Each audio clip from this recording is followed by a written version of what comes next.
Just imagine, आपको same formatting और same calculation 50 different रो पर अप्लाई करना है। Would you do it manually 50 times? Of course not. तो आज हम इस वीडियो में सीखने वाले हैं कि कैसे ये घंटों का काम सेकेंड्स में करें। तो चलिए स्टार्ट करते हैं। आज का हमारा इम्पोर्टेंट टॉपिक है रिलेटिव रेफरेंस मैक्रो। तो सबसे पहले समझते हैं रिलेटिव रेफरेंस मैक्रो होता क्या है।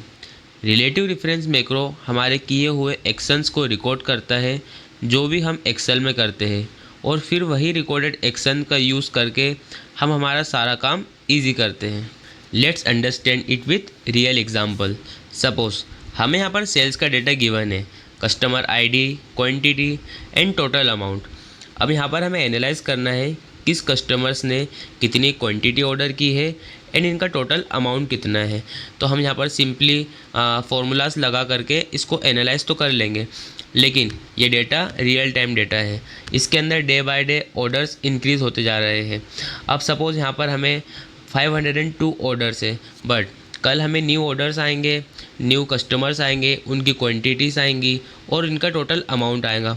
अब ये डेटा तो हमने ऑलरेडी एनालाइज कर लिया है, लेकिन जो हम नेक्स्ट डे का डेटा आएगा उसको भी हमें डबल से एनालाइज करना पड़ेगा, उनकी उतनी ही फॉर्मेटिंग करना पड़ेगी, कैलकुलेशन करना पड़ेगी, जो कि काफ़ी ज़्यादा टाइम कंज्यूमिंग रहेगा। इसलिए हम इस काम से, रिपीटेटिव वर्क से बचने के लिए हम मैक्रो का यूज़ करते हैं। मैक्रो का यूज़ करके हम इन सभी रिपीटेटिव काम को रिकॉर्ड करके सिंपली हैंडल कर सकते हैं। तो चलिए हम हमारी पहली मैक्रो की फ़ाइल को रिकॉर्ड करते हैं। मैक्रो रिकॉर्ड करने के लिए हमें सबसे पहले डेवलपर टैब में जाना होता है। अब आपके लैपटॉप या पीसी के अंदर डेवलपर टैब इनेबल है या नहीं है, उसको सबसे पहले इनेबल कर लीजिए। इसे इनेबल करने के लिए हम फाइल में जाएंगे, देन फाइल के अंदर यहाँ पर ऑप्शंस के बाद में यहाँ कस्टमाइज रिबन के अंदर जा कर के डेवलपर टैब को इनेबल्ड कर लीजिए। अगर आपके इसमें डिसेबल्ड है तो आप इसे यहाँ पर चेक करके इनेबल कर सकते हैं, देन ओके। अभी हमारा डेवलपर टैब हमारे कंप्यूटर स्क्रीन के ऊपर दिख रहा है।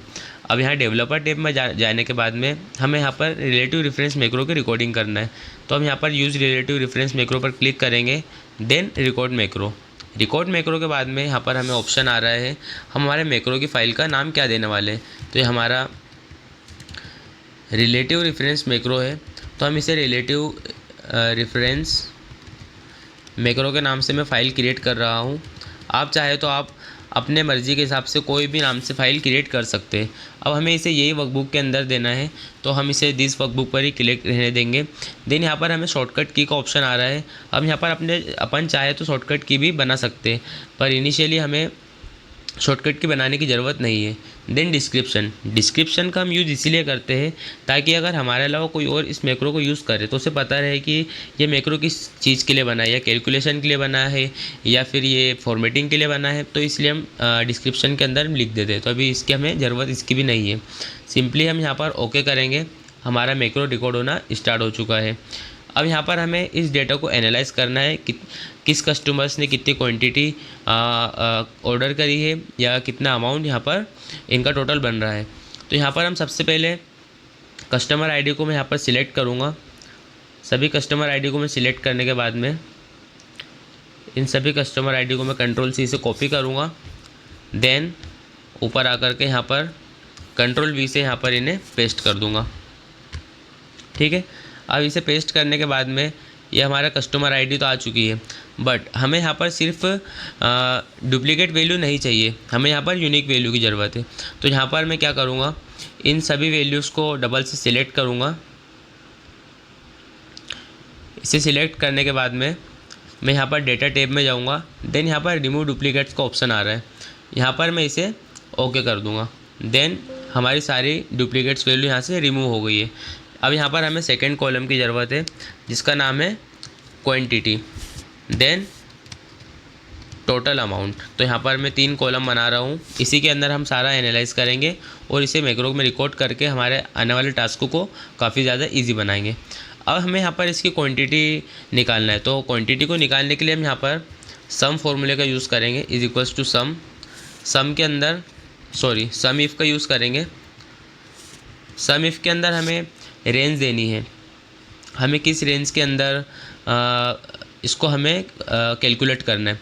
तो हमारी जो ये रेंज है ये कस्टमर आईडी वाली रेंज है, तो इसे मैं सिलेक्ट करूँगा, इस पूरे कॉलम को सिलेक्ट करने के बाद में मैं यहाँ पर कॉमा, क्राइटेरिया क्या होने वाला है, हम किस क्राइटेरिया के लिए इस क्वांटिटी को सिलेक्ट कर रहे हैं, तो हमारा क्राइटेरिया रहने वाला है ये कस्टमर आईडी, देन कॉमा हमारी जो सम रेंज है क्वांटिटी वाली रो को मैं सिलेक्ट करूँगा, then comma close bracket close and enter. तो हमारी टोटल क्वांटिटी आ चुकी है 8। अब हमें सिमिलरली इसे अगर मैं ड्रॉप डाउन करता हूँ तो मेरी सारी कस्टमर आईडी के लिए हमारे टोटल क्वांटिटीज़ निकल के आ जाएंगी। इसे मैंने ड्रॉप डाउन कर दिया है तो हमारी सारी क्वांटिटी निकल के आ चुकी है। अब यहाँ पर हमें इसके अमाउंट को भी कैलकुलेट करना है, तो सिमिलरली हम यहाँ पर सम इफ़ करेंगे। सम इफ़ अब रेंज किस रेंज के अंदर करना है, हमें सेम कस्टमर आईडी वाली रेंज के अंदर करना है। देन क्राइटेरिया क्या है हमारा, इस कस्टमर के लिए कर रहे हैं तो हम इस कस्टमर को सिलेक्ट करेंगे, देन हमारी सम रेंज को सिलेक्ट करेंगे। तो हमारी सम रेंज क्या है, ये column, then bracket close enter. अब इस आईडी के लिए हमारी टोटल सम रेंज आ चुकी है, टोटल अमाउंट कितना है आ चुका है। देन इसे भी हम सिमिलरली ड्रॉप डाउन कर देंगे। ड्रॉप डाउन करने के बाद में ये हमारा सारा सम कैलकुलेट हो चुका है तब सभी कस्टमर्स के लिए। अब ये सभी कस्टमर्स के लिए तो हमारा सारा डेटा कैलकुलेट हो चुका है। अब हमने इसे मैक्रो के अंदर रिकॉर्ड भी कर लिया है। अब हम चाहे तो इसके अंदर फॉर्मेटिंग भी कर देते हैं, फटाफट से थोड़ी फॉर्मेटिंग कर देते हैं इसे। इसका हम कलर चेंज कर देते हैं, इसे थोड़ा डार्क कलर, ज़्यादा डार्क लग रहा है, इसे थोड़ा लाइट कर देंगे। देन नीचे वाले साइड के अंदर भी हम इसको थोड़ा सा कलरिंग चेंज कर देते हैं फटाफट से। आपको समझाने के लिए फटाफट कलर चेंज कर देता हूँ ताकि जब भी हम मैक्रो को यूज़ करें तो हमारी फॉर्मेटिंग भी ऑटोमेटिक हो जाए। इतना काफ़ी है। देन इसे मैं कंट्रोल से सभी को सिलेक्ट करूँगा और इसे हम ऑल बॉर्डर कर देते हैं, ऑल बॉर्डर। ओके, अब यहाँ पर हमारी फॉर्मेटिंग भी हो चुकी है। अब ये हमारा सारा कुछ रिकॉर्ड हो रहा है मैक्रो के अंदर। अब हमारा जो डेटा है ये रियल टाइम डेटा है। अब ये डेटा के अंदर ये डे बाय डे इंक्रीज़ हो जाएगा।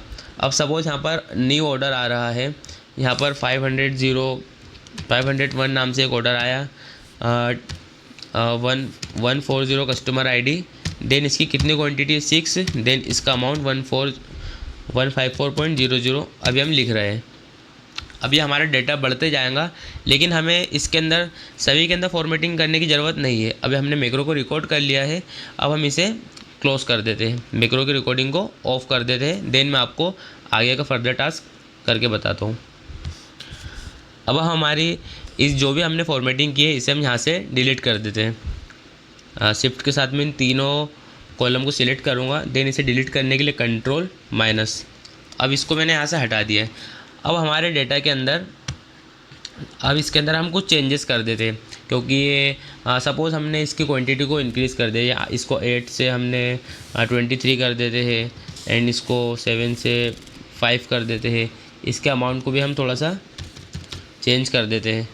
देन हमारा जो भी डेटा आएगा, सपोज़ हम यहाँ पर न्यू कस्टमर्स को भी ऐड कर देते हैं। यहाँ पर न्यू कस्टमर आईडी ऐड कर लेते हैं 502, then customer order ID 502, then customer ID 141, then इसकी क्वांटिटी को हम सिलेक्ट कर लेते हैं 4, देन यहाँ पर इसका अमाउंट सिलेक्ट कर देते हैं। अब इसके अंदर हमारे चेंजेस हो गया है, लेकिन अब हमें इसकी रिपोर्ट चाहिए। अब इसकी रिपोर्ट बनाने के लिए हमें डबल से उतनी ही फॉर्मेटिंग करने की ज़रूरत नहीं है। सिंपली हम यहाँ पर होम टैब में जाएंगे, देन डेवलपर में जाने के बाद यहाँ से हमने जो भी मैक्रोस के अंदर जाएंगे, मैक्रोस में हमने क्या नाम से फ़ाइल बनाई थी, हमने बनाई थी relative reference macro. Relative reference macro पर जा कर के हम सिंपली इसे बस रन कर देंगे। देन देखिए हमने रन किया और हमारा सारा ऑल ओवर डेटा आ चुका है। हमारी जो कस्टमर आईडी की रिकॉर्डिंग नहीं हुई होंगी, इसलिए यहाँ पर कस्टमर आईडी नहीं आई है, तो हम यहाँ पर इसे कस्टमर आईडी दे देते हैं। ओके, अब ये देखिए यहाँ पर हमारी कस्टमर आईडी के अंदर सारा चेंजेस आ चुका है। हमने जो कुछ भी यहाँ पर चेंज किया था, क्वांटिटी बदली थी, तो यहाँ पर भी हमारी क्वांटिटीज़ चेंज हो गई है। तो रिलेटिव रेफरेंस मैक्रो का यूज़ करके आप अपने सारे काम को इतना इजी बना सकते हो। इस वीडियो के अंदर हमने रिलेटिव रेफरेंस मैक्रो सीखा है। अगर ये वीडियो आपको थोड़ा सा भी हेल्पफुल लगा हो तो प्लीज़ इस वीडियो को लाइक एंड सब्सक्राइब कीजिए। मैंने अपनी प्रीवियस वीडियो के अंदर एब्सोल्यूट रेफरेंस मैक्रो को भी बहुत ब्रीफली समझाया है, जिसकी लिंक मैंने डिस्क्रिप्शन के अंदर दे रखी है, तो आप इसे जा कर के चेक कर सकते हैं। Thank you.